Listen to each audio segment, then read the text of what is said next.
Hi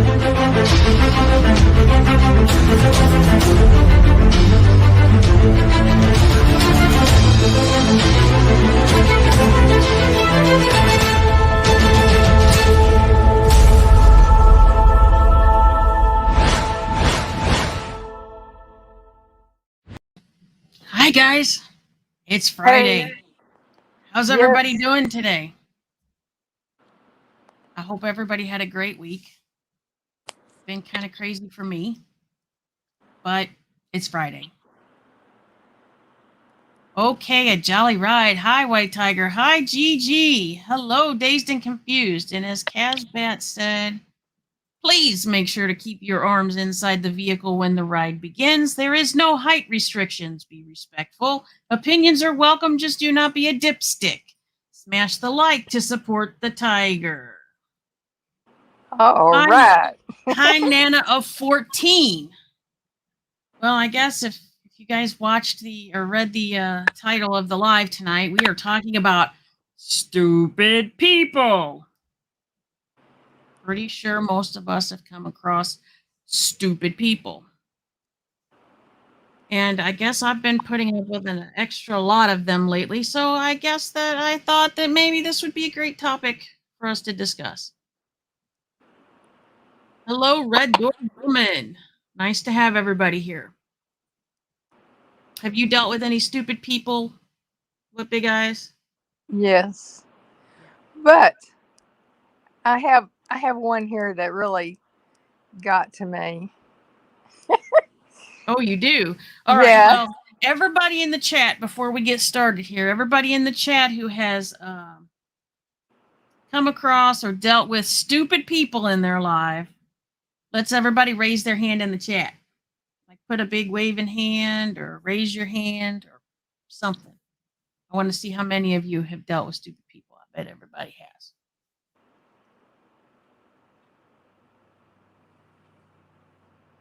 So, does this mean you have a story you want to tell me then? Well, yeah, it's kind of a short one. It That's was fine. it was one time I was getting ready to go for a trip, and one of my friends was over at the house, and she told me that I should fold my clothes flat because they would weigh less.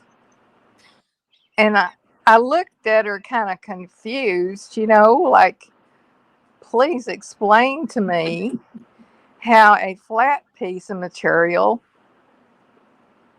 how would that work? And she said, well, flat, they'll float on water, so they weigh less. But if you roll them up in a ball or, a cube or whatever, they'll sink. Okay. Okay. I don't want to say anything, but I think she had maybe blonde roots. I don't know. Okay, so and I have to say hi, Maria. Woohoo, my lovely friend.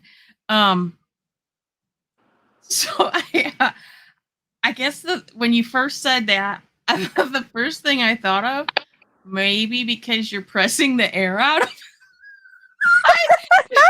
Did you think the air weighed something? I don't know. It was just I have no idea. how the logic of that one works.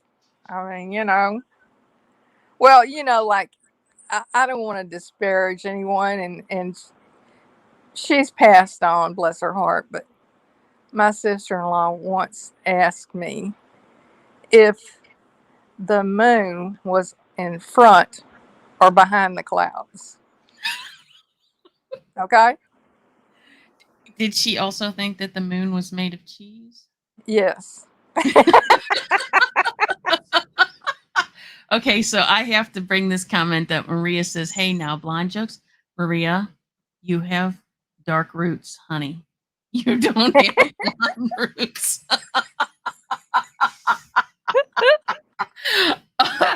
um, it's amazing. sometimes I think it's just people being stupid, and sometimes I think that there's just a few missing bolts in there. Yeah. And how is it that you can tell the difference between the two? It's hard to tell. Yeah. I I had an incident at work yesterday where this person kept emailing me saying that she couldn't find this particular thing that she was looking for in the computer system. And I sent in I looked it up and I found it and I said, "Well, it's there. You just need to make sure that you're doing your search like this." She comes back and says, "Yeah, I still can't find it." And I said, "Okay, you need to make sure that you do your search like this." And she comes back and says, "Oh, well, it's in so and so's box. That's why I can't find it." Now, this was not the first time that this had happened. So I decided that I would go over there and show her how to do this search. Um, because that's what I'd been doing with everybody since we, kind of changed the system. So I go over there and I'm trying to be nice. I explain to her, how to do this search and pull it up. I go back to my, and she said thank you. And I go back to my desk and somebody comes over to me and says, "We were trying not to let her know that." And what? That was kind of like my reaction. What? Like, how is she supposed to do her job if she can't find these things that she's, trying to approve or look at? Well, um, yeah, we didn't. Yeah, we're afraid that she's gonna mess stuff up. Okay. Uh, Look, if you can't be trusted to do a search to find something and not screw things up, maybe you shouldn't be there, right? I mean, like that's my thought. So Yep. then, of course, I'm like, what in the world is this? Now, I'm not saying that that's an example of a, stupid person, but I felt somebody in that mix was dumb because why in the world would they not tell us if they didn't want this person to know a certain piece of information? Why wouldn't they tell us that? And I'm sorry, but if you don't trust them, yeah, you should probably be telling everybody, don't be explaining this to this person because, we don't know what they're going to do with it. All right, so I actually made a list of um, instances or places that we tend to find stupid people in our lives. So I just gave an example of, for instance, workplace, right? I have a lot of instances of those, right? I'm pretty sure that most of us who are of any age have come across people, stupid people that we work with. They can't, you train them and train them and train them and they can't figure out their job, or they can't remember from one day to the next what they did the day before, those kinds of things. Casbat tried helping. What happened? Casbat outside the box even when you were. Uh-oh. I must have missed some comments here. Somebody was laughing. Red Door Woman was laughing. Okay, big blue eyes. Is that right? I'm confused. Gigi said, I think about your little story. And then Casbat said, teacher asked a question in school. What's heavier than a ton of feathers or a ton of stones? And I said stones. You know what? I remember being asked that question too. And to be fair, you think rocks are heavier. You're not thinking, oh, they asked me a ton of each, right? You probably couldn't fit a ton of feathers anywhere that you would be located. Okay. It also says, I once said that an octopus had testicles. To be fair, I think I've said that too. I don't know if I was in public when I said it, but I know I've said it out loud. Gigi said, Casbat outside the box even when you were young. Casbat says, Gigi, my youth was no excuse. And then Dazed and Confused says, how many testicles would an octopus have? I think it's 8.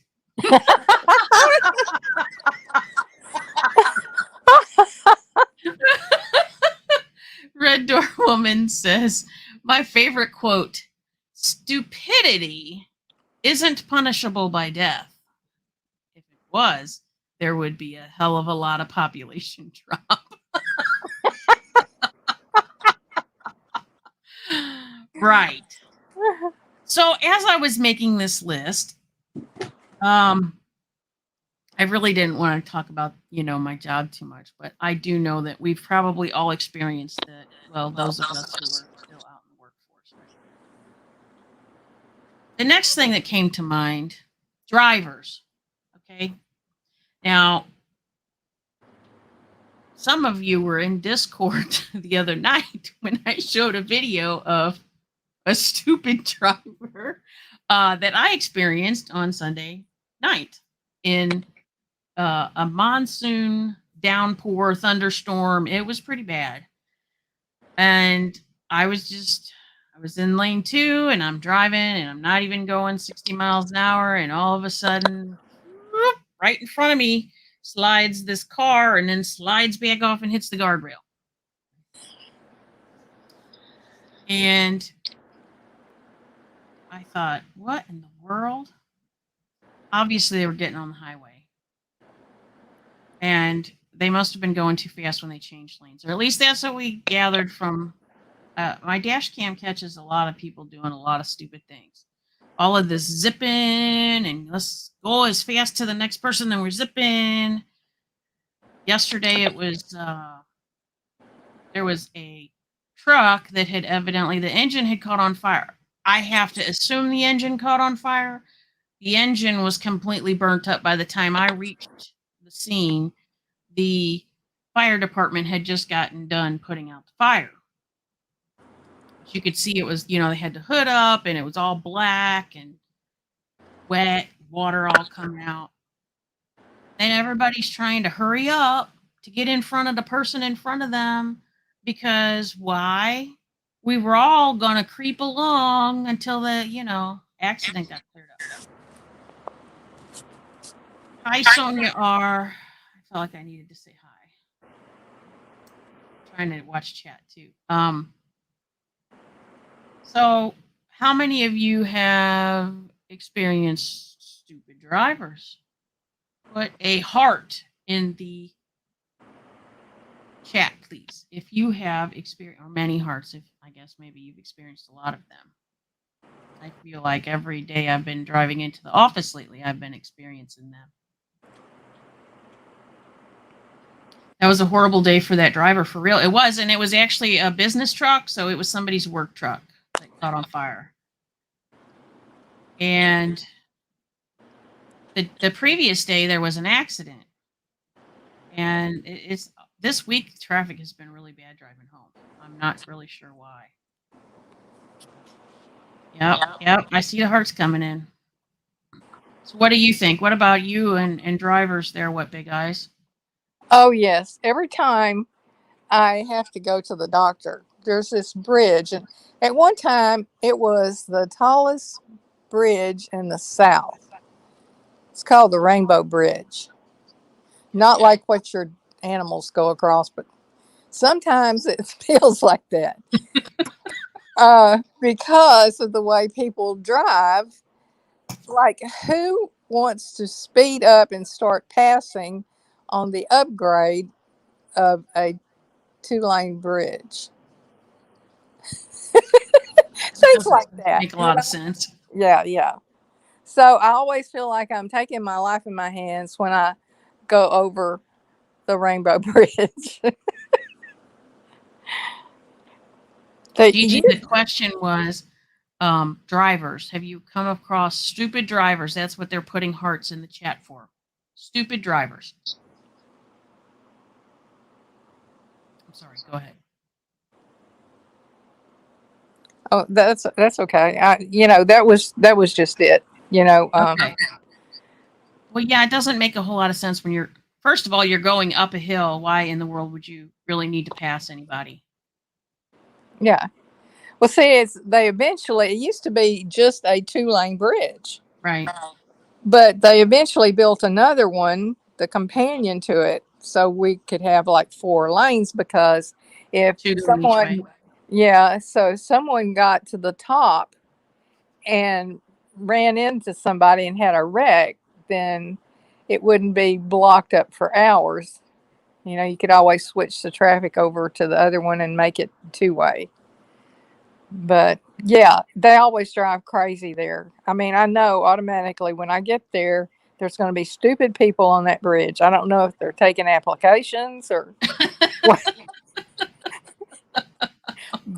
but they're there. Well, Maria says, my husband was driving down Page the other day, which I will vouch for. Page is not exactly what I would call a safe road to be driving on. All of a sudden, here comes this car right at him. He had to swerve to get out of his way or be killed. Absolutely. They are crazy there. And drivers, I don't know what it is. So we have a law here in Missouri, and I would say it's been on the books for long enough. So it's possible it's been on the books for 10 years now. Possible. It could be less. It could be like, 8 or so, but it's very possible it's 10 years. If you have to use your windshield wipers, then you have to have your headlights on. When we had the monsoon on Sunday, you could hardly see anybody with their lights on. People were so afraid that people were not going to see them that they had their flashers on. And yet there were people who did not have their headlights on. And I never see police pulling these people over. Of course, not that the police want to be out in this kind of weather, but it's very unsafe. And so there are two thoughts that I had about this over the years. One is most of us have been in some kind of vehicle accident and had to call your insurance company and say, oh, I've been in an accident. Here's what happened, blah, blah, blah, right? What's the very first question they ask you? Did you call the police? Number 2, did you have your headlights on? Right? Now, if the insurance company asks you the second question or the first question, sometimes it's the first question. Obviously, having your headlights on is an important thing if you've had an accident, right? So I then thought, okay, so what is it that's causing these people not to turn on their headlights? And then it dawned on me, all these cars now have the auto headlights, right? And I'm guessing that people don't realize that it's not the right time of night, so they're not coming on because it's not dark enough. But they need to have their headlights on, so they need to manually turn them on. I think somebody needs to tell them this because that's the only thing I can think of. How could there be so many people driving without their headlights on when it's the law, right? I mean, you'd like to think people were trying to abide by the law. I don't know what else to think. And hi, soul sister, I see you there. I don't know. What do you think, with Big Eyes? Yeah, I think I, that's what it is. That they just people. That's another thing. People have gotten to the point where they wait for someone else to tell them what to do because they just like are in some kind of robot mode or something. well, I know I've seen these signs in Texas because in San Antonio was the first place I ever saw these highway signs, the electronic signs, right? That like the highway department can put up, like it takes 15 minutes to get to X exit or whatever, right? And if Yep. there's, a stalled vehicle or a lane blocked or anything like that, they can, put that message up there and you can see it. Well, they put up there whenever there's bad weather, reduce your speed in wet conditions, and that your headlights have got to be on when your wipers are required. There's also signs along the highway. I don't know. Does somebody need to tell these people, hello, your auto headlights are not coming on? Now, my Jeep has the ability to turn that auto headlight feature on, and I don't do it. Not because I don't think that's a decent feature, but because I am one of those people that know that eventually it wouldn't turn off, and then I'd go out from someplace and my battery would be dead, and I'd have to deal with that, and I don't want it. Dazed and Confused said, I have to remind my daughter to remember headlights when she drives our older car because she used to the automatic ones. Right, but the automatic ones don't turn on because it's raining. Like they don't sense the rain and go, ooh, we need to turn on. Yeah.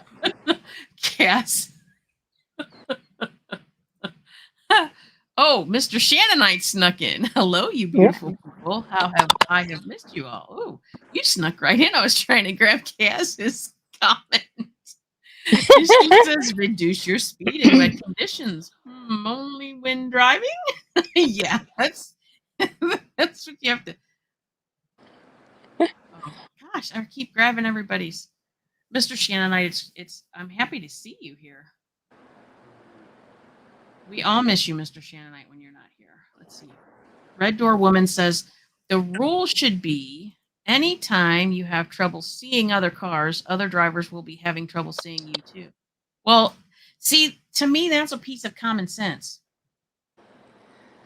And I tend to believe that people lacking in common sense kind of fall under this category that we're talking about tonight, right? Stupid people.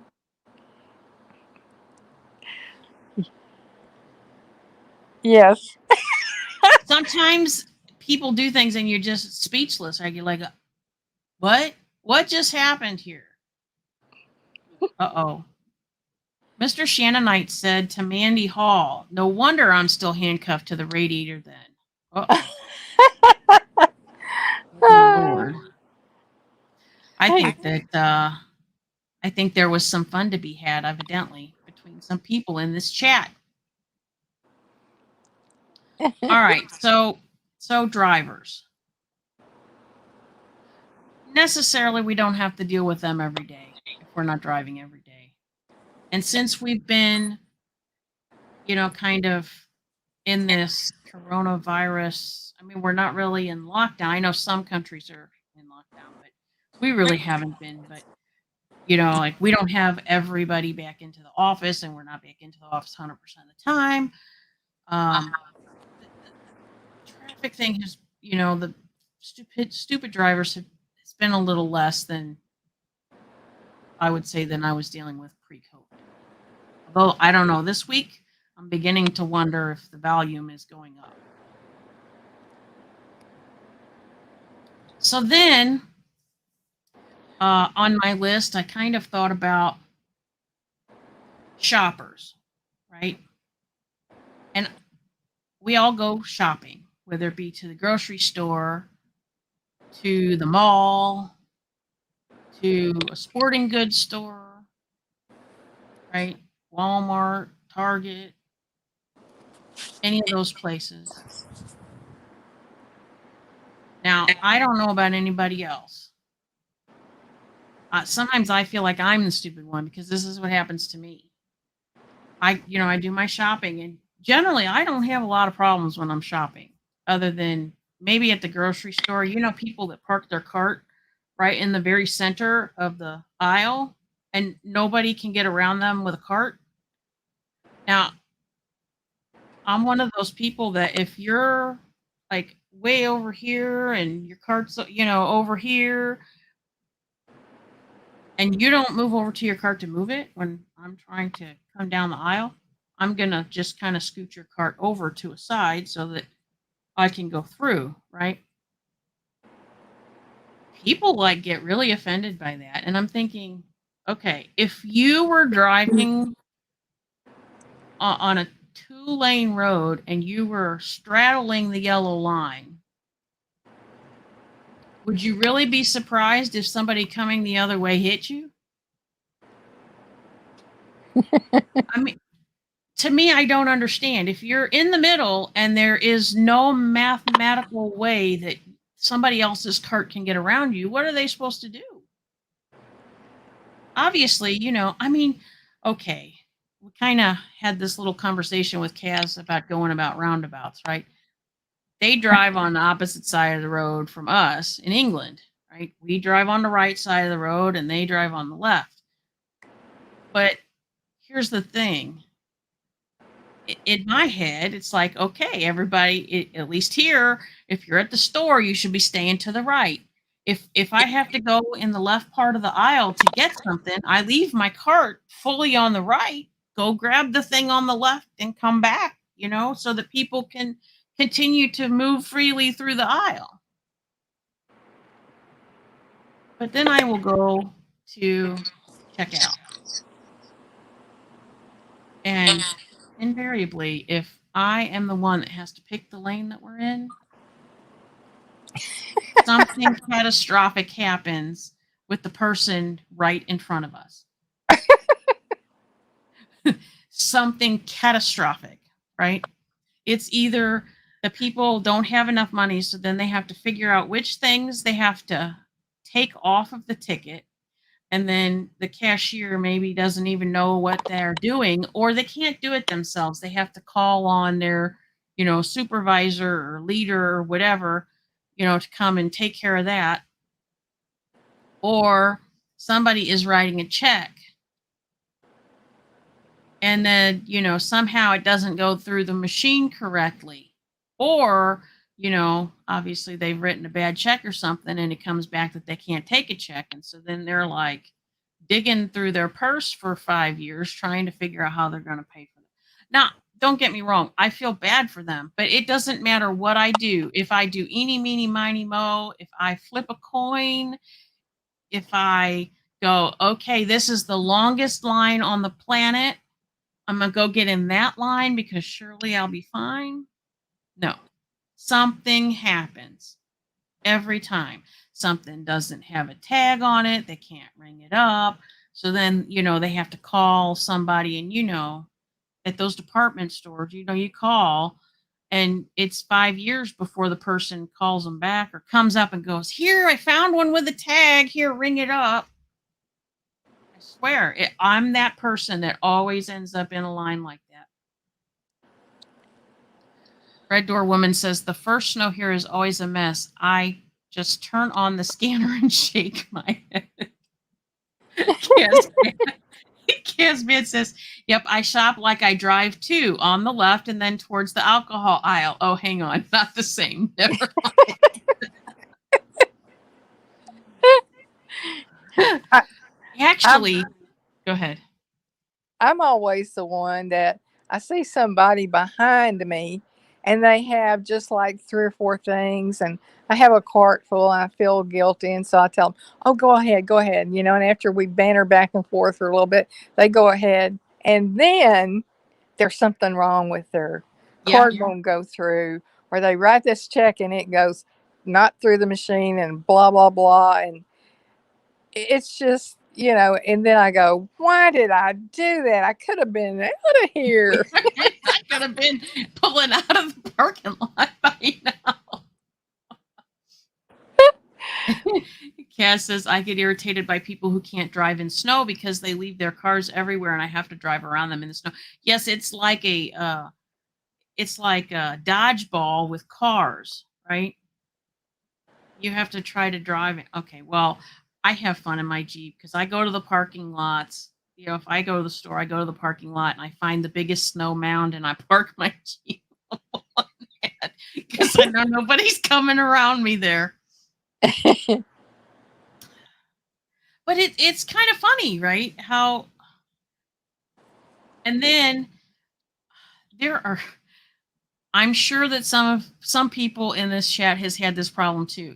If you are, for instance, if you're at Target and you have a red shirt on, or if you're at Walmart and you have a blue shirt on, or anything that resembles anybody with a problem, just automatically thinks that you are an employee and can answer their question. I hate that because half the time when people ask me, I don't even know the store I'm in. So I'm like, I don't know. I don't know what you're talking about. I don't work here. Yeah, well, that happens to me too. So, I know, but when I go looking for somebody, I'm looking for a name tag. I don't know very many places I go where they don't have name tags on. Somebody's just their first name, maybe their last initial, but it's still a name tag. I'm looking for somebody with a name tag. That person probably has a clue what's going on. Gigi said, finally back, hubby phone too. Oh, well, welcome back, Gigi. I guess she's a busy woman. Uh, Red Door Woman. Same here. It's great to drive over snowballs. Yes, I love it. Casbat. I once had a rear wheel drive Bedford van. I got stuck going up a hill in the snow. I turned that biatch around and reversed up the hill. Now that's using your noggin. That's exactly the opposite of what we're talking about here, right? But to be fair, when I was in college, I had an apartment with somebody that I knew from a job that I had here, and she had a little front wheel drive vehicle, and I had an '85 Mustang stick shift. And when we would leave to go to school, we had this fairly steep hill we had to go up from where our place was. And she had class first this one day, and she comes walking back in the door, and she's like, I need help. And I said, what's the problem? She's my car wouldn't go up the hill. And I was like, okay. So we go outside, and her car is all the way down the road. And I said, well, I thought you said you couldn't get up the hill. she says, she says, I kept trying to roll back and take a running start. And I got all the way back there, and I can't go anywhere. I pulled my Mustang right. I said, fine, I'll give you a ride up there. And I pulled my Mustang right out and drove right up. It was kind of funny. And I thought, what in the world did she do with that car? Anyway, okay, drivers. The only way to get up this stupid hill. Yeah, that's what you got to do. Sometimes, yeah, that's why you have to have brains, right? Okay, so we've gone through work and drivers and shoppers. How about people that work at the stores you shop at? oh. Whatever happened to knowing what you're selling? Well, I have no clue. But I think one of the things that I have run across, it doesn't matter if it's a gas station, a restaurant, well, maybe not a restaurant. That's a little more expensive, so I usually use a card there. But a fast food place, um, running quick into Walgreens to get, medicine for your kid, something. Okay. And let's say your total is $5.27. And you give them $10.02. And they look at you like you're insane. You know what I'm talking about? Yep. I cannot tell you how many people will look at you and go, it's 27 cents. I know it is. I don't have 27 cents, but I have 2 pennies, and I just want the quarters back. That way I don't have to get any more pennies. I already have 2 of them here. And they just don't, and it's worse if they've already like punched in, to get your change because they thought you were giving them a $10 bill. I mean, how did they get through school? With a calculator. I guess we weren't even allowed to use calculators till we got to high school. And We even couldn't then, it was even. only for certain things. We couldn't use them then. No. Well, I know, but I am a little bit younger. Well, Maybe I that's. mean, I'm talking about the Stone Age. So. I know. You were still chiseling. You were Yeah. using abacuses, right? Yeah. Okay, Gigi says, I was in Walmart and the whole aisle appeared to be all over the place. And me, aggravated, said, we are all in America, just like driving. We stay on the left, on right. Yes. I don't say it to people, but what I do is I complain to, if my daughter's with me or my husband's with me, I'll be like, I don't understand why people don't do like we're supposed to do when we're driving. You stay to the right.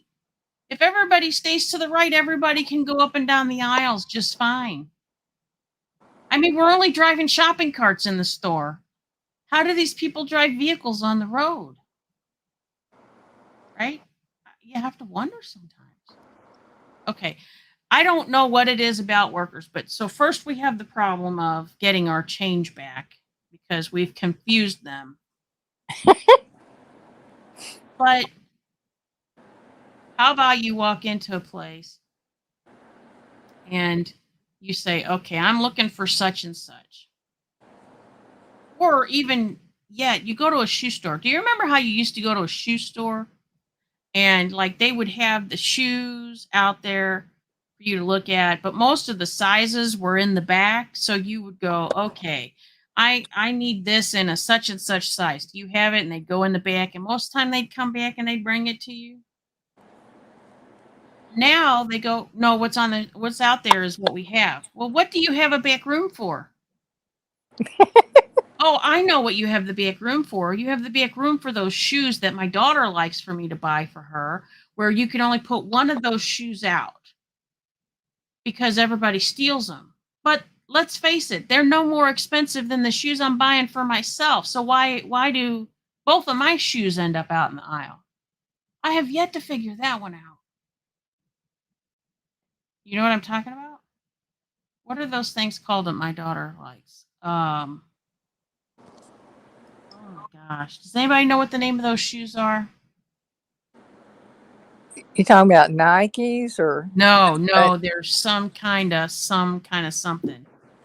I want to say Keds, but they're not Keds. There's some other Vans. They're Vans. Oh, okay. Yeah, yeah. Okay, so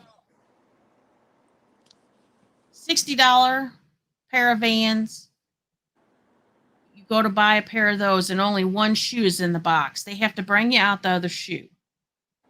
But if I go to buy a $70, $80 pair of tennis shoes for myself, both shoes are there.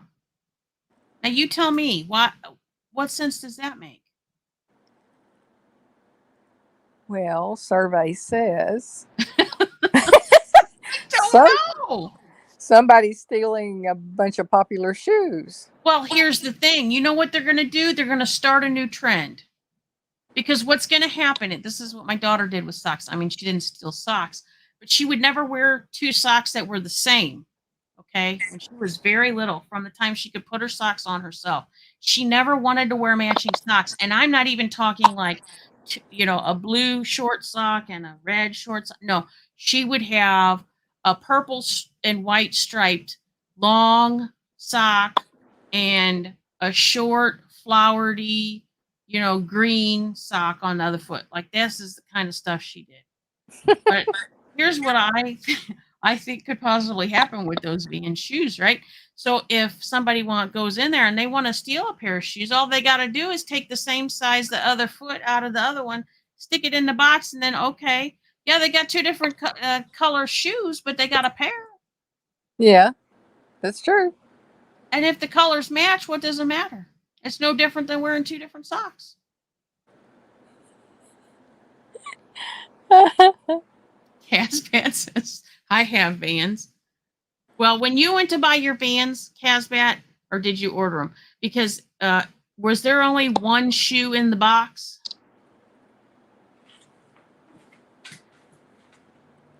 I mean, seriously. I mean, if people are going to steal, I hate to say this, if people are going to steal out of your store, they're going to steal out of your store. I mean, I used to work at a convenience store when I was much younger. And let me tell you, if they want to steal your stuff, they're going to steal it. They're going to figure out a way to do it. No, I have two things. No, I mean, when you went to buy them, was there two in the box or did you have to ask for the other one? They have skulls on them. Of course they, oh, they don't have bats? Maybe they don't make bats. Maybe we'll run into this thing called layaway thief. You know, where you steal one shoe and then you come back a week later and get the matching one. Right. Yeah, I guess that could happen. Well, what are they going to do with the other shoe anyway? Like, seriously, you know there's people out there that will steal one shoe. Do they really think that they won't? Yeah. I can see it half now. Price, one shoe. Half price, one shoe. I can see it now. Bolo for one-legged thief. They're not called Vans. They're called Van because there's only one of them.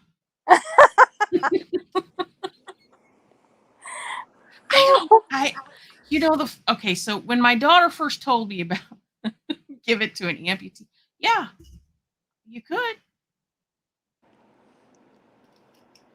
I'm stealing my charity donations now, right? No, when my daughter first told me about these shoes, and I get it, I was a teenager and we had shoes and clothes and certain things we liked. Of course, they're not the same names necessarily now as they are, but she's like, "Oh, Mom, I really want a pair of these shoes, but they're expensive." Okay, we'll see about, at least her foot kind of had quit growing when she's asking me this. So I'm like, okay, we'll see about getting a pair. But you can't wear them out riding your bike and play in it. I mean, if I'm going to spend a lot of money on a pair of shoes for you, you're going to have it for a while. Well, we ended up going and seeing my son, and the mall by there has like this, can't really call it a shoe outlet, but it is some kind of like discount store. So you get it a little cheaper. It's like going to an outlet mall here. And they have these shoes in there. And so she found a pair of them, and like I said, they were $60. And I'm like, okay, well, I pay $60 and $70 for my tennis shoes. So that's, I didn't think that was outrageous. And she opens the box and goes, I have to go get the other shoe. And what do you mean you have to go get the other shoe? We have to find somebody to get us the other shoe. Well, why aren't both shoes in the box? She's like, oh, well, Mom, these are really, really popular and they run out and people steal them. So, like, okay. To me, this is about as bad as having to chain deodorant up in the stores. Have you guys seen places like our Walgreens, not too far from here? They don't chain them up, but they're behind a locked clear plastic thing-a-bob. You have to literally ask them to unlock it to get a stick of deodorant. I kid you not. Who is stealing deodorant? And if they're stealing deodorant, they need it. Just write it off for homeless donation. I mean, really? If people are stealing deodorant, they obviously need it. Please let them have it. She tells me that they have to go in the back to get the other shoe because, these shoes are very popular and they're very hard to find. I'm like, hard to find? There's rows of them here. They're not that hard to find. And it's not like they're, Michael Jordan $350 tennis shoes or whatever the heck they cost because I know nothing about those. These are like normal priced tennis shoes. And she's like, Mom, okay. Anyway, so we get the other shoe and she buys it. Of course, she likes it. So now every time we go back, we have to buy another pair because they're cheaper there. So I'm actually okay buying them there than trying to find them and buy them here. Okay, somebody had a story here. Okay, it's Mr. Shannonite, and I'm warning everybody because I have no idea what it says, but I'm going to read it out loud anyway, and I will stop if it gets too inappropriate. I just had a golden opportunity for some self gratification and had to walk away from it. That's a little scary to hear from him, but I will read on. I nearly blocked. Oh, he nearly blocked somebody on another live, but I thought it would be too childish. Mr. Shannonite, that probably took great restraint. They put security tags on some meat here. Okay, let's talk about security tags. Some of this stuff is really stupid. And then, have you ever? Okay, let's go someplace expensive, and by expensive I mean electronics because they typically are more expensive. Let's go to Best Buy. Okay. Couple, probably more than a couple years ago because time flies as you get older so fast. I go. It's not exactly the Black Friday sale, but it's like that weekend, and my husband and I were there to get something else. But so they still got good sales going on. And there's this TV, flat screen TV that they have on deal. It's a fairly good size, and I'm like, oh well, we could use a new one in our bedroom. I'd rather have a flat one in our bedroom anyway because the one we had was kind of bulky. I'm like, why don't we get one of these? Okay. We literally went to the checkout and paid for it, everything. And of course, it's busy. There's lots of people there, right? And they got the security guy that stands right there at the metal detectors or whatever they are, and so we go to walk through it, and the thing goes off, and I look back because I don't want people to come chasing me down as I'm reaching into my car, right? So I turn around.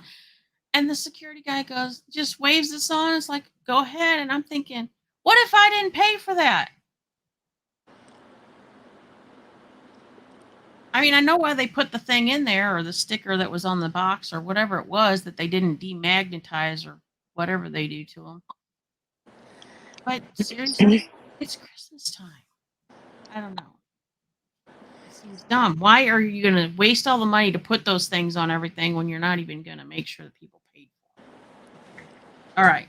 So now we have maybe we have the stores taken care of. Have you had any of this stuff going on, or do you have an additional one you want to talk about? What big eyes?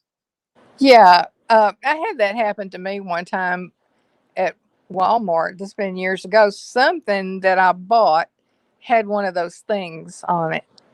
And so I had a whole buggy full of stuff. And I start out the deal and bing, it goes off. And Right. so I stopped and they came over there and they had to just go all through all my stuff. And I'm there with my receipt. Look, I paid for everything. You know, and then years later, I'm going out of the store and they're stopping people.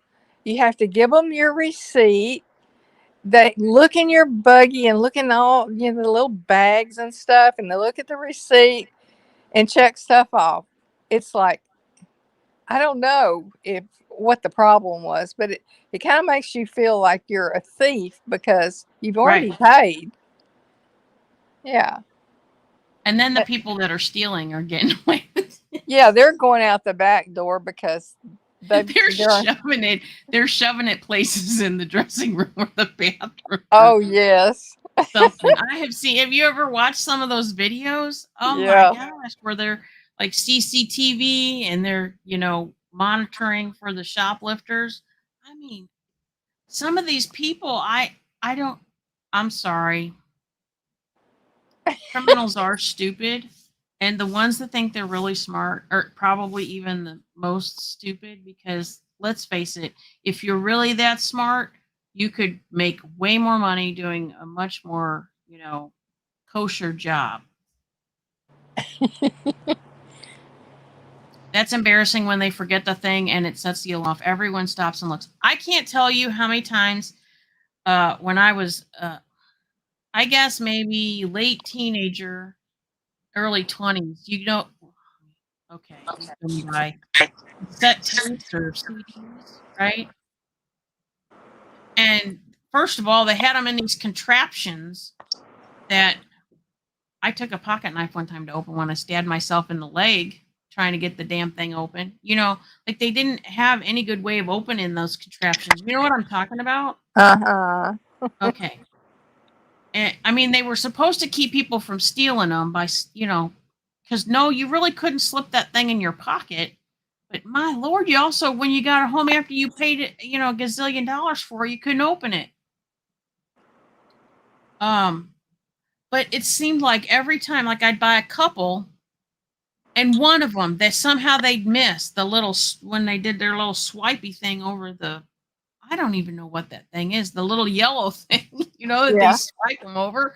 And so I'd go to walk out the store and go, "Rah, rah," and then like you got to walk all the way, back into wherever the checkout is, which is never close to the exit.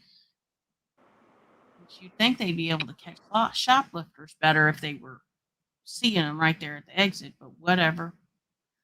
And then they have to swipe it over that thing again. But yeah, you get embarrassed because like I'm not stealing anything. But you feel like, oh my God, everybody's looking at me. Well, I have a theory about that packaging that you cannot get into without dynamite and a saw. Okay. It's to start a whole new industry because they sell these things, and I've seen them on Amazon for getting into those packages. Have you seen those? Oh yeah, them things is like slide and it's supposed to cut it. Yeah, yeah. So it's creating more stuff to sell. And there's some little guy in China just laughing his behind off every time he seals one of those up. Okay. Red Door Woman says, I saw one where a woman was putting a chainsaw in her pants. Oh, that could be Look, dangerous. I have some pretty large pants, but I couldn't even fit a chainsaw in my pants. Good Lord. That's more than just an extra pocket in there. Holy cow. Oh, all right. Okay, I have another one for you. I know we're saving the really juicy ones for the end, but so now my next one is customer service. And I'm not talking about just any old customer service because surely there is problems in customer service when you go into the store to try to take something back. Okay, we've dealt with that too. They want your firstborn child to take back, a $5, you know, hose that had a hole in it when you got home and tried to plug it in. So I'm talking about when your internet doesn't work and you call, or you have a problem with your cell phone and you call, and you get one of those people that speak, I wouldn't even say broken English because they have a really thick accent, and I think broken English is an understatement, and you can't even understand what they're saying because they are speaking at 150 miles a minute. And IT. I think my biggest problem has always been with internet or computer issue. Okay, because I call them and I always there was a time when we had a special phone number we could call for our DSL line that kind of took you up the scale a little bit. Because I feel like when I call, you need to send me to the third person up. That's because it's always what happens when I call. By the time I have to call, there is a serious problem. Because if I can't fix it, the first two people are not going to be able to help me. I had this problem after we switched to, we were, we had Southwestern Bell, but they all got bought out from AT. All the bells got bought out from AT&T. So Yeah. they were making us change. They made us change our internet service. Okay, so they came out, they installed everything. I was fine. Most people know that I play World of Warcraft. So of course, okay, so we have that AT&T, what's it called? Uverse. Okay, that's what it was then. Uverse, and they had the internet running through the same pipeline there, okay? So I'm trying to play the game, and it is just I'm having a terrible time. Lots of lag. It's not doing right, and so finally I go through all these things. I run all these tests. I the game people, they even have you run these certain things, and it sends codes to them, and they come back and they're like, it's definitely you're losing packets. You need to call your internet service. Okay. So I called the internet service, and the lady that answered the phone was very nice, and thank goodness, she spoke perfect English. And I explained to her, this is what's going on. I'm losing packets between, my computer and the router through the Wi-Fi. What's going on? So she's like, have you tried to reboot your computer?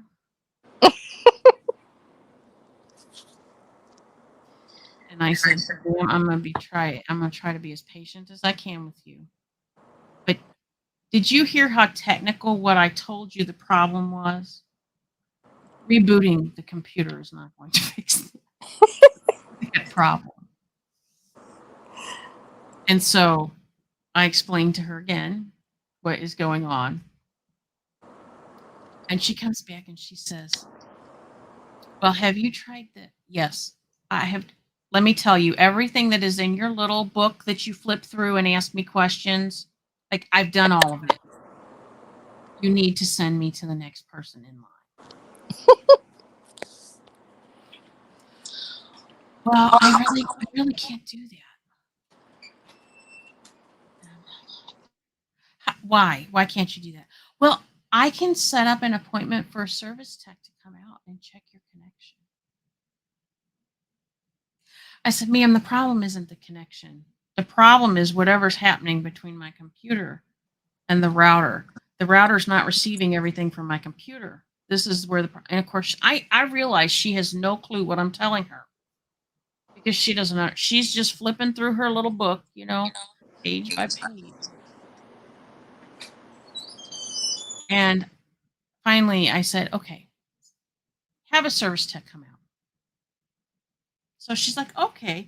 And she sets up. I have no idea what she put on the ticket. I really don't. Anyway, the service guy comes out the next day. And I'm explaining to him what the problem is. And luckily for me, this guy was a gamer. He didn't play the same game as me. Wait, he was a gamer. So he understood what I was saying. And you know what he ended up telling me? He said, well, the problem you're having is because the TV gets precedence over your computer stuff. And I said, well, why does the TV get precedence over the computer stuff? Like, I want this to be like first in line and everything to be second behind it. Set it up that way. I can't do that. I said, what do you mean you can't do that? I've always been able to set certain things, like first in line. Well, I can't do that. I said, look, well, you're going to have to do something to fix this problem. Okay. So I don't know what he did with the router. And then he says, I have to go out to the main box. I'll be back. I said, okay. So the main box is like out at the end of the subdivision. And he comes back and, he has me try it and it's working fine. And just, okay, here's what I did. But don't tell anybody I did this. So I did this thing with the router and hopefully that'll work. And then he's like, if that doesn't work, here's a couple more things to try. But I went and I boosted your internet speed because he said, I don't know how else to help you get what you're trying to get out of this. You know, their system just wouldn't let me do it. So I was like, okay. And I didn't have any problems after that. But I thought, this is the thing. And I have a friend who actually has done one of those IT, like you call them and they got their little book and they flip their pages and answer questions. And I asked him, I said, isn't there any way they can mark accounts like this one's not stupid, this one is, like once you've had enough phone calls into them, can't they like go, okay, mark your account. This one knows what they're talking about. If they have a problem, listen to what they say. He said, do you know what the first thing is on the book for you to check? And I said, what? And he said, is the power to the computer on? I'm like, are you kidding me? And he said, no. He goes, you won't believe this, but I actually had a woman call me and she is telling me how her internet isn't working. She can't see anything on her monitor. And he said, I read that first question off and said, is your computer on? And she said, yes, the computer is on, but the power is out.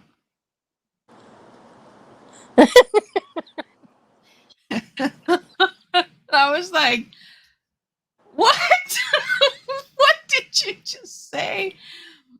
He goes, you won't believe how many times people will have a storm and the power goes out and they call us because they can't use the internet. I said, you got to be kidding me.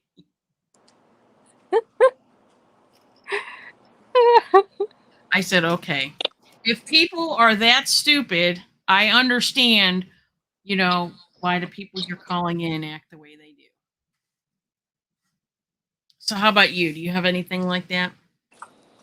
Well, not exactly like that. I mean, years ago in an office setting, I had something similar to that happen, but it was with some IBM equipment, and it was hard getting my point across about what was happening. But to me, talking about English as a second language, I love those calls you get, and they'll say your name like, "Hello, Mrs. What the guys,"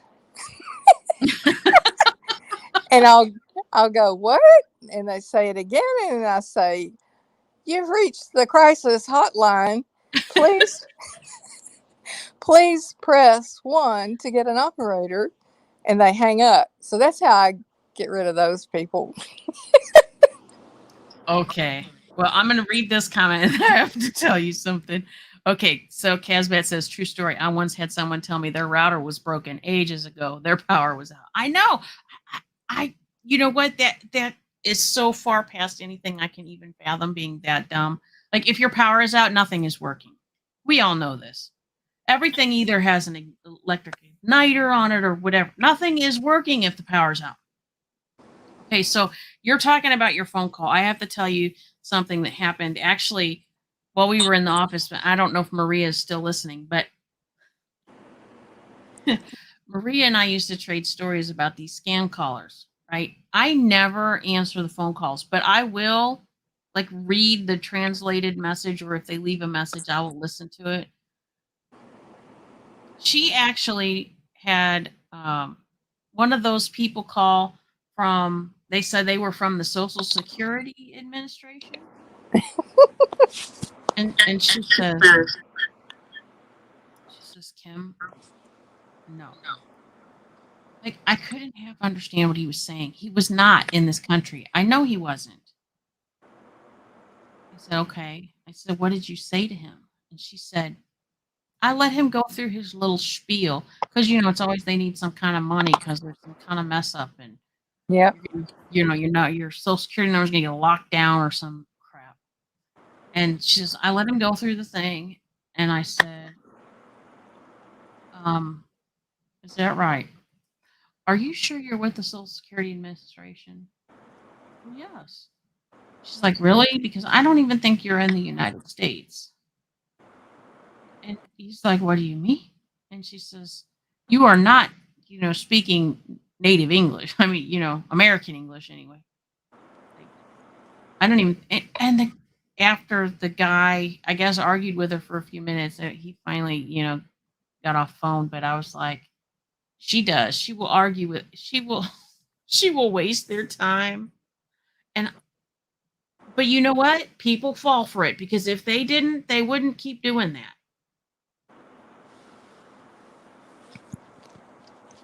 I feel like that's one of those moments where that one comedian that goes, "Here's your sign." I can't think of his name. I'm sure people in the chat know who he is. All right. So we've talked about drivers, people at work, going to the store, the people you buy from, the people you shop with, customer service. And then the next thing I think about is YouTubers. And I started thinking about stupidity on YouTube, right? And that also made me think about how somehow drama has inserted itself into true crime. And I know you've been experiencing this lately. Yep. And we've seen it happen to quite a few channels. Now, the thing that I guess gets me about this, okay, so a lot of us have a keen interest in true crime. Whether it be trying to figure out, what in the world kind of person does it take to be able to, murder 50 people like this? What kind of person could possibly, do this to their spouse or whatever it is? Or, we just like to follow the case because we're interested in, the law part of it. Whatever it is. I have to wonder about the people that are causing, building, working the drama within it because true crime, I guess some people could say that, yes, Bill Engvall, you're right, Casbat, here's your sign. You're right. Thank you for remembering when I didn't. I have to wonder what their interest in true crime really is, right? Because if you are interested in drama, then you would think that you'd be over in drama. If you're interested in true crime, like true crime. Now, granted, there are people who have channels that are kind of all encompassing of everything they're interested in or what they do, or that, they're video vloggers or whatever. That's different. But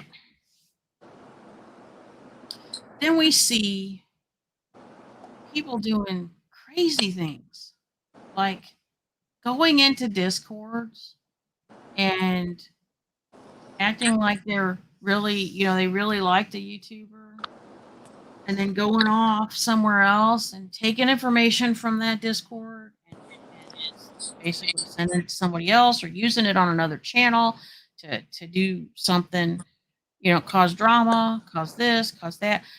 Why is this person, interviewing these people? Why, okay. Are you really interested in true crime and the heart of true crime? Are you interested in drama? If you're interested in drama, go create your drama. But why does it have to involve people who want nothing to do with the drama? Right? Yep. I have in the past year, I have seen some of the dumbest things going on YouTube, and it seems to be there somewhere in the middle, like you have drama and you have true crime, and somewhere there's this in between middle part where they're kind of overlapping, and it's the people in there causing all these problems. Oh, let's take this channel down. We don't like this person. Oh, this person's friends with so and so. We got what on God's green earth does that have to do with anything? There are people who are that I talk to that are friends with people I don't like. I don't go, oh my gosh, I need to go steal their car because they don't deserve that car because they shouldn't be friends with that person. I mean, where is the logic in that? It makes no sense to me. Casbat says, thinking they're double agents. What's the end game? Okay, let me tell you what a double agent is. Because you just made me think of something in World of Warcraft. So there is a character that somebody made in World of Warcraft, and they named him Double Agent. He's a nice roly poly panda boy. Okay.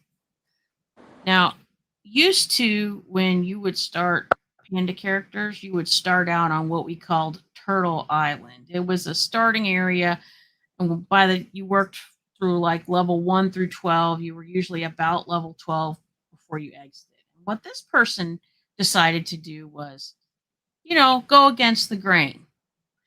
Because what happened was, as soon as you left Turtle Island, you had to pick a faction. You either had to pick Horde or you have to pick Alliance. This person didn't want to do that. This person wanted to see if they could stay neutral and level their character up on that island. And they did. All the way through the last expansion, even. Picking plans, killing whatever they could do to get experience points to level up. Now, that's one thing. Trying to go against the grain and break the mold a little bit and do something a little creative. That's one thing. But what are we? Like, we're not the SEAL team. We're not Russian spies. We're not the CIA. I don't know, what do these people think they are? And if you get your end result, the really drama people, right? Whether it's that they're kind of dabbling in the true crime or they're just in the drama. If they're trying to take somebody down, and it doesn't matter who it is, somebody with 5 subscribers or 500,000 subscribers, what is the end result they're after? Okay, so what happens? You take down that channel and they make a new one. And if they're smart and they've done all of the things that all of the how to do YouTube people will suggest for you to do, you have a place outside of your YouTube channel that you have your community. All they have to do is go, okay, I just started up this channel over here. Everybody go subscribe. Right? Yeah, okay, they're going to be a little bit less than what they had, but they're still going to be able to get their 1,000 people and get monetized and start all over again. Right? Yep. So what is the end result you're after? It's kind of like thieves. Like thieves, people who commit crimes, they commit crimes until what? Till they get caught and get thrown in jail. A lot of times they don't go, you know what? I've been robbing banks for 10 years. I finally got enough money. I'm done. Like, that doesn't happen. I don't know what it is. She came from Planet Claire. Nowadays, the creators have several channels before a channel gets taken down. Also, a Patreon. Well, not everybody does Patreon, but yeah, they do have similar things. And yes, people make backup channels. And the backup channels don't get taken down because the main channel gets taken down. Now, one of the things that can happen is, if like your backup channel is connected to the same Google account, that can, and they take your whole Google account down, that's a whole nother thing. But yeah, Casbat says pointless vengeance or vengeance. I don't know. Either word's fine with me. Gigi said, anymore, I'm screwed. Forget it. I'm one of them after all. You're on one of what? Some people may be so spoiled to luxury all the time, they just think they don't have to thank anyone. Oh, there must have been some kind of other conversation going on there. You know, I think in everything that we do, you kind of have to have a plan, right? When we're little kids, we go, oh, I'm going to be a fireman, or I'm going to be a policeman, or I'm going to be a veterinarian, or I want to be a doctor, right? You got to, even when you're little, there's some semblance of a very vague, but a plan, right? Then your plan changes as you start to grow up. Okay, maybe you decide, well, okay, I don't really want to be a doctor. I don't want to go to school that long. So maybe I'll be a teacher. Yeah, I'll be a teacher. And I'll have a family and I'll have kids. You know, I'll get married and I'll live in a house in the country with a white picket fence. Okay? That's a plan. I'm pretty sure that little kids, when they're, you know, they have nothing to worry about and everything is taken care of, they don't go, I know what I want to be when I grow up. I want to be a shit stirrer. I want to be I want to be somebody who takes down YouTube channels. I want to be a bank robber because that's a really cool job. I want to be a drug dealer, or I want to be the person that does the drive-by shootings, or I want to be, you know, the hitman for the mob. Like, who does that? I've never heard of anybody doing that, right? How do you develop into, okay, we watch true crime a lot. A lot of us do watch it a lot. Sorry.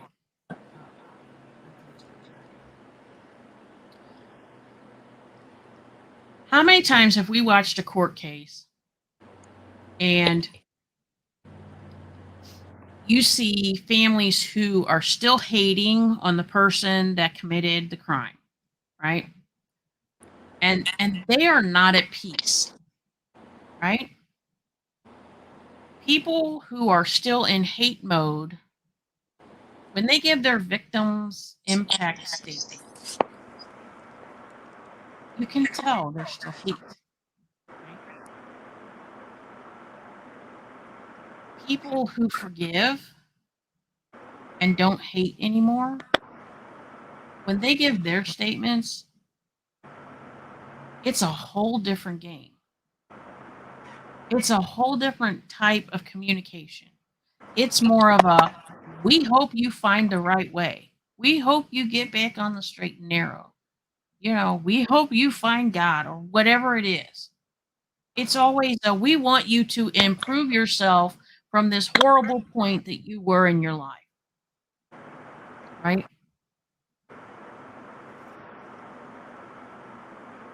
How is any of this any different than that? If you are hating creators on YouTube, and it doesn't matter if you feel like you have a valid reason or not,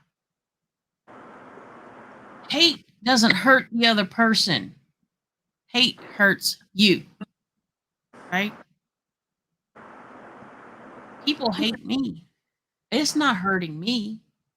I'm actually sitting here having a really good time. I was sitting here having a really good time before we went live. All those people that might hate me that I've ever met in my life, much less on YouTube, doesn't affect me. But their hatred affects them. And then I see these people hating other people for, I mean, okay, we're talking about stupidity here and stupid people for really stupid reasons. I'm going to look at this comment Cass has. Cass says, where people are trying to take down channels on behalf of another channel, this is the epitome of stupid. They are someone else's servant. Yes, that's a good point. Yep. First of all, the the realistic world here is you take down a channel, they're just going to make a new one, right? It's one thing when I mean, I guess I'll go to a point in time where there was a whole group of us that kind of were shoved out of a place. And yeah, it was raw and people were mad and upset and didn't know what to do and they said lots of things, right? But I mean, think about some of the things you say when you stub your toe on the coffee table. You know, you don't mean you're going to kill the coffee table. You're not going to take the coffee table and take a sledgehammer to it. I mean, maybe if you have some issues, you might, but most of us don't. We cuss it and say all kinds of things and move on. Pain goes away. Yeah, that's the whole point. The pain has to go away at some point. If you keep taking your hatred and allowing it to fester and grow and fester and grow, you're not hurting the person that you hate or that you say you hate. You're hurting the person that is you. You're not hurting anybody else. Maybe the people that you live with or around you that have to put up with it. I don't like Pepsi. Only drink wine. Gigi must be drinking something. Oh. Hubby bought me a large Pepsi slushie. Yummy. Oh, slushies are good. I wish I could share through chat to you. Oh, that's very sweet. Dazed and Confused says YouTube brings out a special kind of stupid people. It really does. I have observed and watched for some time now, and it was part of what I was doing when I was taking a break from my channel. My channel had gotten into the algorithm and had the potential for the growth that I wanted. I just didn't want it with the group of people it was going to be with. So that in life and stuff is, I kind of took a step back. But in doing that, it has allowed me to watch from the outside everything else that's been going on. And I have to say, it doesn't make a lot of sense. It's one thing when you're mad a month after something happens and okay, you're pissed off because you got kicked out of here or they treated you poorly or they made you look bad in international YouTube. Okay, 2 months it should be starting to die down some more.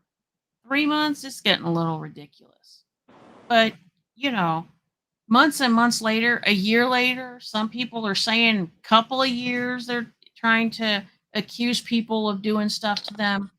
Okay. Ridiculous. It's fine if you don't like people. It's fine if you don't want to watch people. It's fine if you hate people. Hating really isn't fine, but obviously, you can't stop people from hating. It's really easy.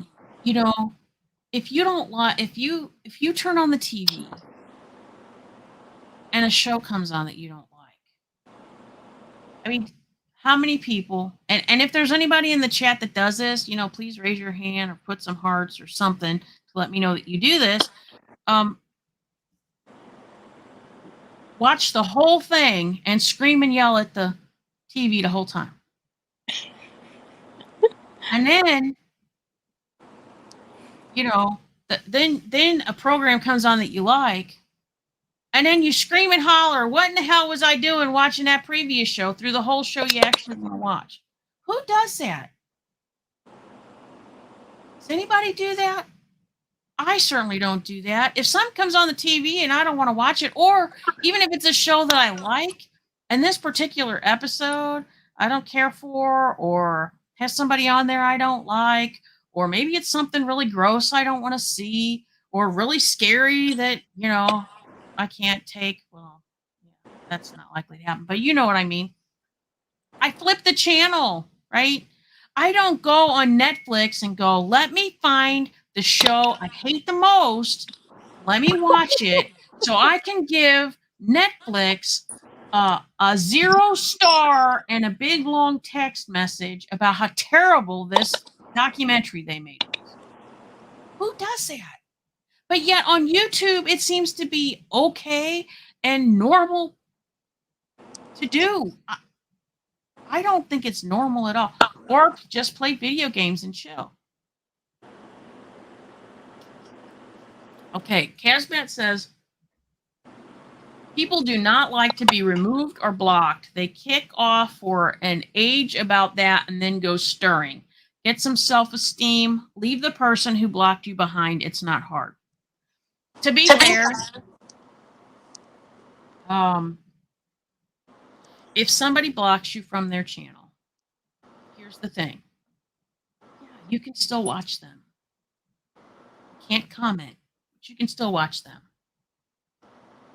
I would venture to ask you to think about this. Are you watching them because you enjoy their content, or are you watching them because you're pissed off because they blocked you and you're plotting some sort of revenge? Because I'm going to tell you, the person who blocked you, whether it be the channel creator or one of the moderators, they don't give two shits about you past that point.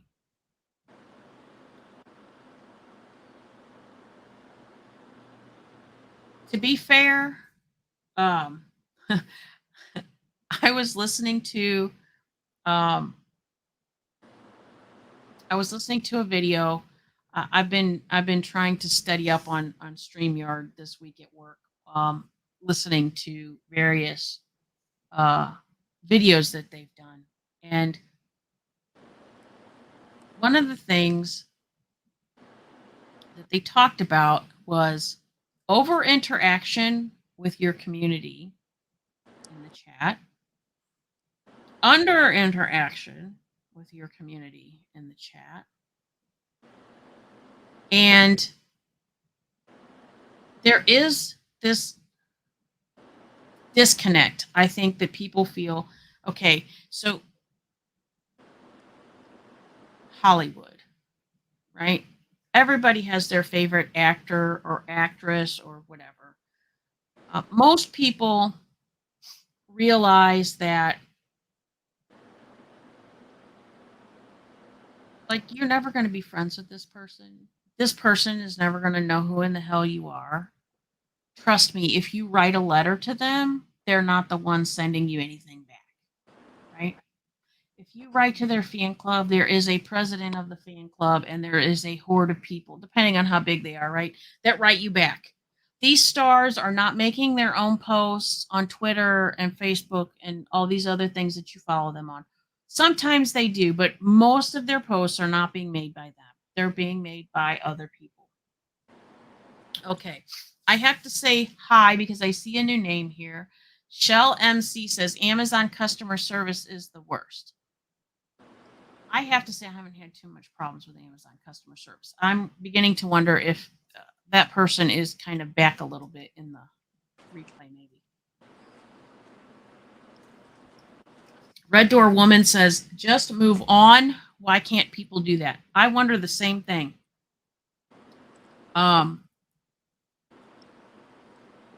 So just as we have that relationship with Hollywood, I think that people think that YouTube is different. So let's imagine your favorite YouTuber, you know, like the show you watch every week. Let's say they have a weekly show and you watch them every week without fail. If you're supposed to have plans that night, you make your plans change, right? Because you got to watch this show. It's like TV shows. People do the same thing. But somehow, I think there's a lot more people that feel like they personally know that YouTuber, right? They feel more connected with that YouTuber.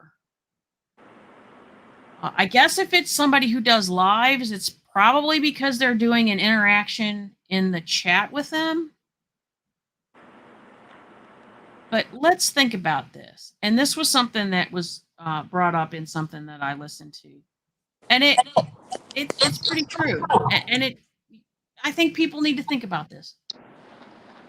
When you turn off your live, when I turn off this live, when anybody else turns off their live, how many of those people in that chat is that person, the person's channel that it is, actually thinking about those people in the chat? Now, my channel is not monetized, so I have no monetary gain in all of this. Right? I do this because I enjoy this. I do this because people enjoy listening to me, watching my stuff. I have met some really great people and some really horrible people on YouTube, but I keep doing this because I enjoy it, right? But let's face it, I can't be best friends with everybody that watches my channel. You just can't do it. But I do think that there are people who latch onto YouTubers thinking that they kind of are, or they do this kind of one-upsmanship, like, well, I'm going to be the number one, or I'm going to work myself up to number two, because when number one gets kicked to the side, then I'm going to be the one to step in, right? It's ridiculous. I don't run my channel that way.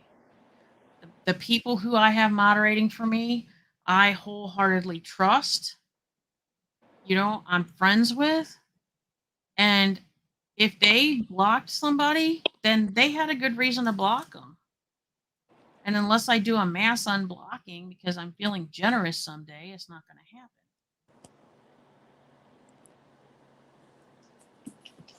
Or because I really like Mr. Shannonite, and when I blocked him, I ended up unblocking him as a New Year's present. Hi, Sunflower Brown. That's okay. There's always replay. Oh, that reminds me. While we're speaking about replay, I really, really want everybody to understand, because I had a message on the last live. The chat's not up. Okay. Now, I guess there are people that absolutely live by being able to read the chat. I have no control over when YouTube populates that chat, but it is not immediately after the live is over. I just want to make that clear for everybody to know. Sorry, my nose is itching. I have no control over that. That's YouTube. And I'm probably way down on the bottom of the list, because I'm not monetized and I'm not making them a ton of money. Casbat says it would be inauthentic to claim you are a friend to everyone. Those people are a friend to no one. That is true. You can't be friends with everybody. And let's face it, you should be picky who you're friends with, because not everybody has your best interest at heart. She came from Planet Claire says the lockdowns and the social distancing has probably caused an intensity that would not have existed in the past. I wish I could say I agree with that, because I did see some of this, actually more than I would have liked before the lockdowns, but I am quite certain that the lockdowns has not helped this situation at all. What do you think?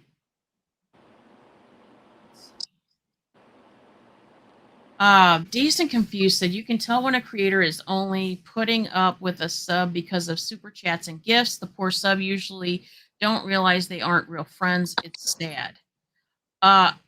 Just as a general announcement, if you are having to buy friendships, that is not a friendship that you want. I want to make sure I get through these. Casbet said, it's true, Dazed and Confused. You can almost see the creator sucking the money out with a straw. Right. That happens. And there are some YouTube creators that it's all about the money. I guess it's all about the money till it's not. But my whole thing is, if I am supporting monetarily a YouTuber, whether it be being a member on their channel or super chatting them, which I definitely do. I think that people should give that just like they do a tip at a restaurant. You don't expect anything back, right? So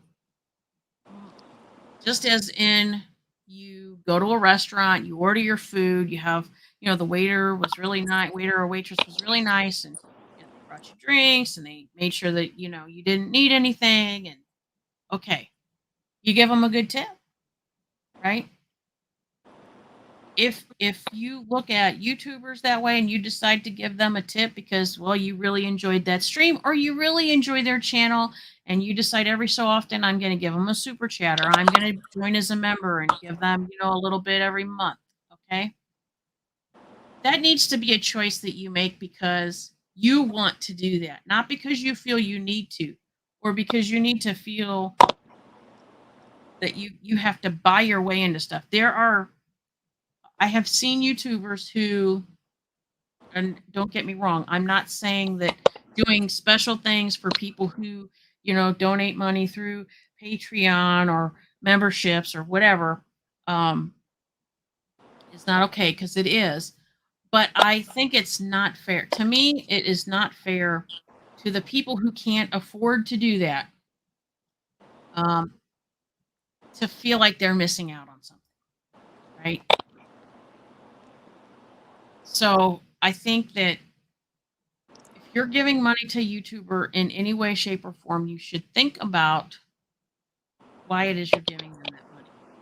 And if it's because, okay, I've been watching them for 6 months and I really enjoy their content, and they make me laugh, or they're giving me information I didn't have and I enjoy whatever, and you give them money, fine.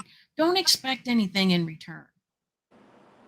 Casbat says, oh, Gigi says Mandy Hall. Oh, right, like that. A Girl Scout, always be prepared. I think that's Boy Scouts. Casbat says, if I give to a creator and they later turn out to be fake, that's on me. I gave what I gave at the time. Me too. I've given to creators that I would not give another dime to, and that's okay. It's completely okay. You shouldn't expect anything back from it. Dazed and Confused said, personally, I wouldn't want people sending gifts all the time. I have enough crap. Well, that's actually a problem that a lot of YouTubers end up. So yeah, they can do like these Happy Mail videos and gain out of it, but then they have to do something with all the stuff that comes in. And what are you going to do? If you offer it up in a giveaway, somebody's going to go, oh my gosh, that YouTuber just took my present and they're giving it away to somebody else. But I mean, seriously, it's like teachers, right? If you have 50,000 subs and 1,000 subs send you a coffee cup, where in the world are you going to store 1,000 coffee cups? And how in the world are you ever going to use 1,000 coffee cups?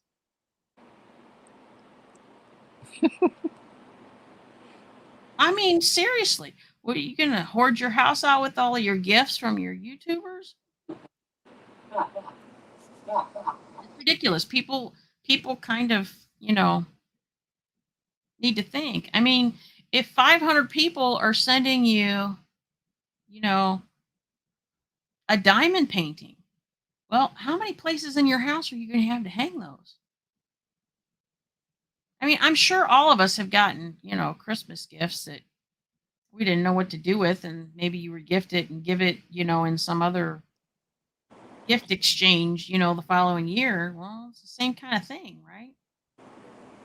You don't want to throw it away, but you got to do something with it. Mandy Hall says, I expect an invitation to stay at their home for a week. I don't know if that was random that I picked that out or what. Dazed and Confused said, it's a nice thought, but not everyone's taste is the same. Right. Mandy Hall says, and pay for traveling expenses. Gosh, Mandy is hardcore. Just saying. Oops, Casbat's still watching.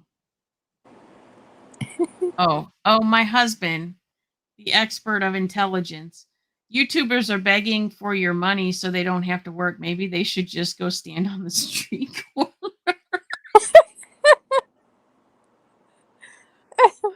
Oh my goodness. Sunflower Brown says I'd have to donate to them. Casbat says you can stay with me, Mandy. I cannot promise lack of liver issues. Yeah, too much wine might be going through that. Um, I I just seeing all the things that I've been seeing, over the past month. It's kind of really ridiculous, and I would like to think that people have more brains than that and are really not that stupid. But it seems like I don't know the past year and a half. I think a lot of people are getting dumber. And I really wish that people would stop and think when it comes to YouTube, because it's not that people don't care, because people do care. The problem is I think that you get too caught up in thinking that, oh my gosh, I'm looking at that YouTuber, I'm seeing them in their home or wherever they're, live from, and they're talking to me, and I put a something in the chat and they respond to that, and I've got this connection. Yeah, you have a connection, and I enjoy talking to people. The problem is when you take it to that next time, you're like, "Oh my gosh, this person is my best friend." I mean, look at the stalkers that go after the Hollywood stars, and I mean, they literally try to kill the people that they like. Well, it happens with YouTubers too, to be fair.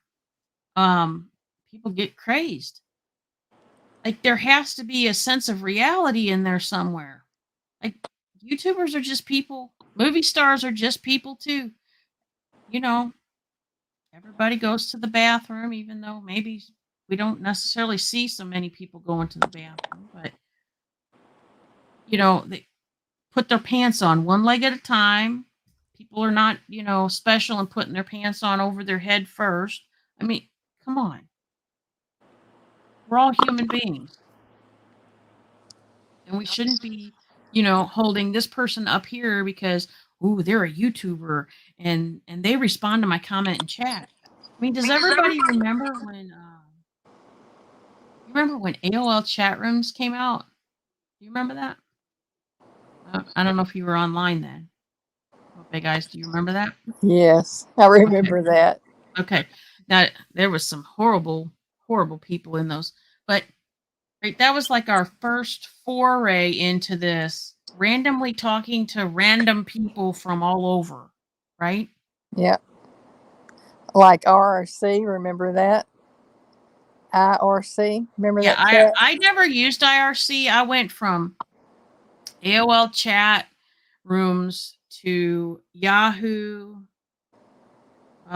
Then I went to message boards, like easy board message boards. Um, Yeah, and just kind of went from there. And then, you get into gaming, and then, once Discord came about, that's pretty much, Yeah, been my thing for a while. Because in the thing about Discord that I like, and contrary to popular belief, uh, Discord, the program, is not evil. It's like any other program. It can have evil people in it. But um Discord offers so much that reminds me of like the message board days. It's just in a more compact and um, not, I can't really say more customizable, but uh, it's easier to kind of get that out there than it used to be because of social media, right? But you can voice chat, you can call people like a telephone call, you can, you know, share links and videos. And I mean, you can stream in there. You name it. There's hardly anything you can't do in there. So it does let everybody kind of, build on relationships or friendships. Or yeah, people are gonna make friendships, but you can't be friends with everybody. It just happens. AOL chat rooms were so much fun. Oh my gosh. Yeah, not for me. They also had great free games on AOL. Yeah, they did have good free games. Um, I just think that Instead of going backwards, we should be going forwards, right? As hateful as people were in AOL chat rooms, we should be better than that at this point because we should have, evolved to something better. And I think the platforms are better, and we certainly have tools to interact in a lot more ways. But I kind of think the way people are treating each other is getting worse.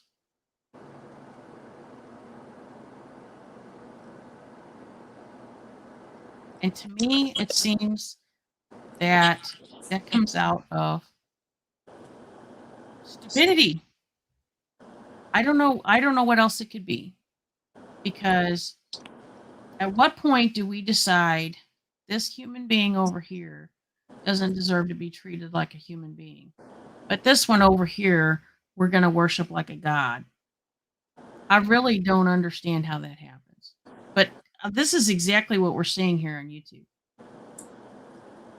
We are seeing the opposite extremes of everything and none of it making sense. What do you think, what Big Eyes? Yeah. Um, if you stop and think about what you have when you create something on YouTube, it's called a channel. Mhm. The TV set, you've got all these channels. If you don't like something, you can go on to something else that you do. And Right. it's the same thing with YouTube and with creators. There are just myriads of creators out there that you might like to listen to. You might not like every video they put up or every live stream they do, but there's something about them every once in a while they hit a check for you that you enjoy that. And so it's the same way with creators within YouTube. You run across people that really check a box for you and you enjoy collaborating them, and just supporting them in a way of maybe promoting their channel or saying something about a video they made. Everybody go look at that because you really like that one. And it's just trying to share something you enjoy. But I think people are exaggerating the part of true crime that has a little bit of drama in there because, a crime is dramatic. And so maybe that's the part people are misconstruing, that they turn true crime into drama. And if Right. you stop and think, okay, we have a country here, one nation, 50 states. What if each state went to war with the other? What would we have? And Meth. that should be the yeah. You'd have nothing. You'd have a nation destroyed. Right. But you got to think of it that same way. Just because you don't like something doesn't mean you have to destroy it. Just go find something you do like. That's it. Yeah, I really agree with that. Here's the thing. I gotta get a drink. My lips are really dry. I swear the office is takes a toll on you. Um, I think that to me, simple answer is yeah. If you don't like somebody, don't watch them. If you're watching them because you're waiting for something to attack them or you hate them and so you're trying to take their channel down, that's a problem. That's a real problem. And turn it off because it's not doing you any good. I mean, we've watched people who are watching creators that they no longer like, that they, I would venture to say they're on the verge of hate with, if not in hate mode with, right? And it's not healthy for them to keep watching them. All it does is exacerbate their feelings and make them want to go at them with more of a vengeance, right? Turn them off. Here's the thing. there's over 1 billion people on YouTube, right? There's a lot of creators, but there's a lot of hours in the day. There's enough people out there for everybody, right? If you don't like people, don't watch them. Don't decide, "Oh my gosh, I don't like them. I hate them. I'm going to do whatever it takes to take their channel down." Don't take people's channels down or try to take people's channels down because they're friends with so and so, or because their content is this, or they look like this. It's kind of ridiculous. If you don't like them, don't watch them. To me, it seems pretty simple. Sunflower Brown says the internet isn't reality. Digital communication tends to polarize people. No face, no voice, no facial expressions. It's dehumanizing. Yeah, exactly. And then she says, exactly, don't like it, switch the channel. No one is forcing you to deal in hate and spite. Exactly. People are not going to get along with everyone. When my daughter was little, um, the first experience she had with somebody not liking her was extremely confusing to her. And, she was talking to me about it, and I said, "Honey, it's okay. Not everybody's going to like you." And she's like, "Well, why not?" And I said, "Because there's just people who are not going to like you.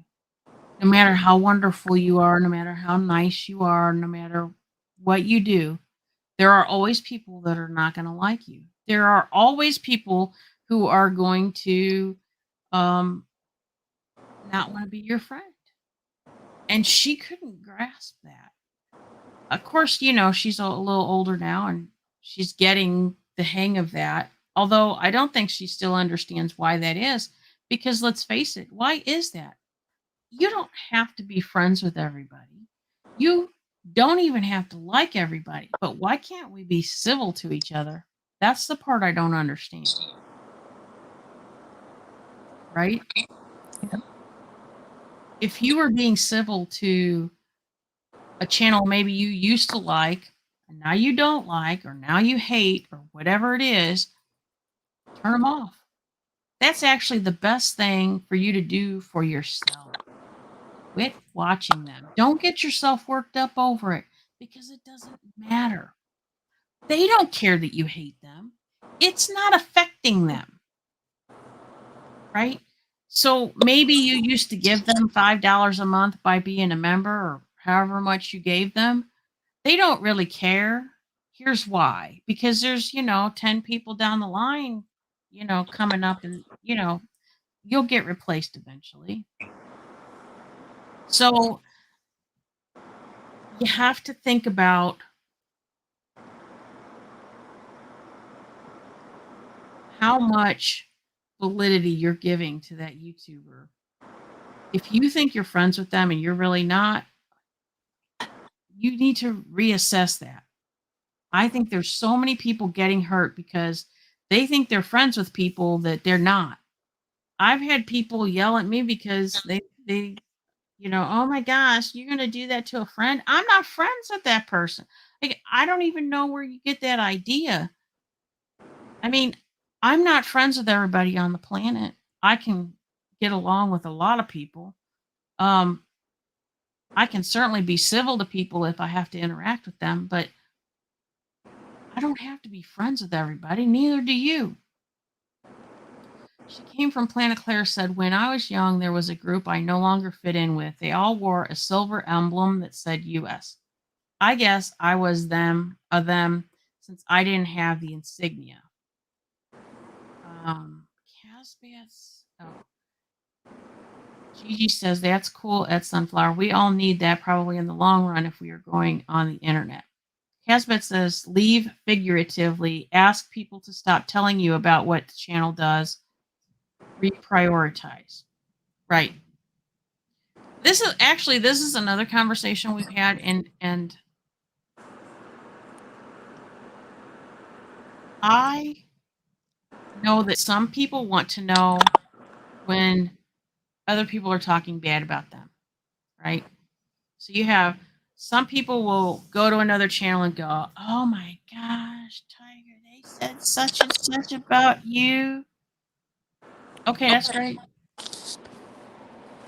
Aren't you going to do something about it? No, I'm not even going to go watch or listen to it.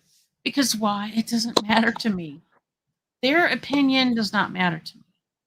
Now, there are some people that those opinions matter to. Now, does that mean that I might not address some of those things that people are coming to me saying have been said?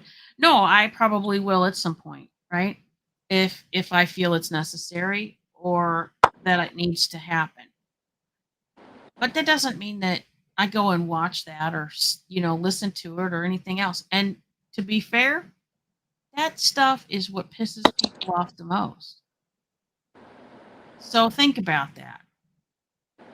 If you're somebody who's running and going, "Oh my gosh, so and so said this about you," or "So and so did this whole live about you," okay, we all have channels. We can go live and we can talk about whatever topic we like. I guess that isn't against YouTube's terms of service, right? But for me, I feel like you should be offering something to your audience. So I like having these discussions, and especially if I can have these discussions with other people because it gives more than one viewpoint.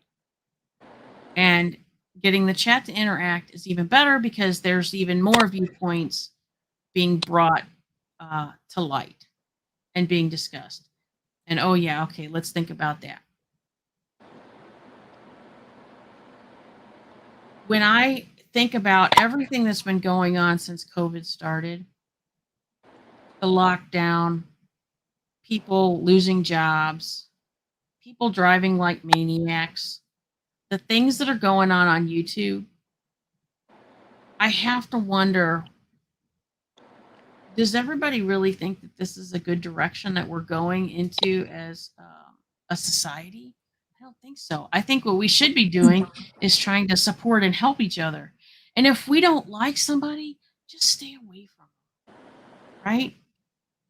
You don't have to go over to their channel and wait for the moment that they say your name so you can go, "Aha, I gotcha." Right? What is the point in that? There is no point. All right, so I'm going to leave it there. I wanna go back through all of the little topics we talked about here. So we talked about stupid people. We talked about drivers. We talked about stupid people at work or your job.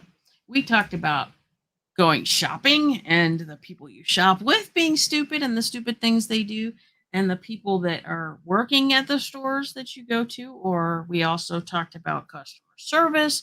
We talked about YouTube, right? And the thing is, YouTube and actually any social media um, can be a really good thing because we all can come together here and talk about a topic. Or we can have a fun night or a game night or whatever it is that we choose to do, right?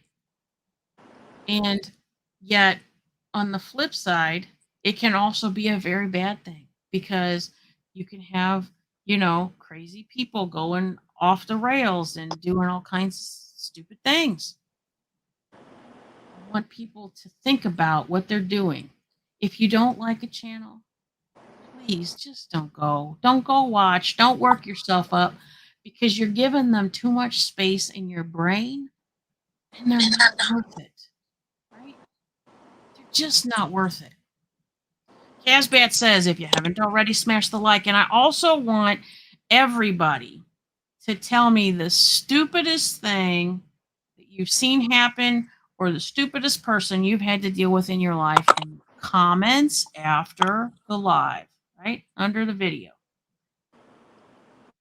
Because I'm very interested to see that. All right? Martha, do you have anything else to say? No, that's it. Just be kind, be classy, and change the channel if you don't like something. That's all. Okay, so I'm gonna try really hard to do uh, Friday night live up until I go on vacation. So that means I'm gonna try really hard to do one next Friday night. So hopefully nothing comes up. I want to thank everybody for being here. I want to thank everybody in the chat for being here, being kind to each other, and having some wonderful conversations with each other and participating in the conversation. And I want to thank you, What Big Eyes, for being up on panel here with me and giving us your viewpoint. And I want to thank my moderators, um, and especially Kaz for being here to help us out. And I want everybody, please, please, please, please do not harm yourself more by watching people that you don't like or particularly that you hate, because hatred only hurts you. Okay, now stay away from all the stupid people out there. All right, we'll catch you next time. Good night.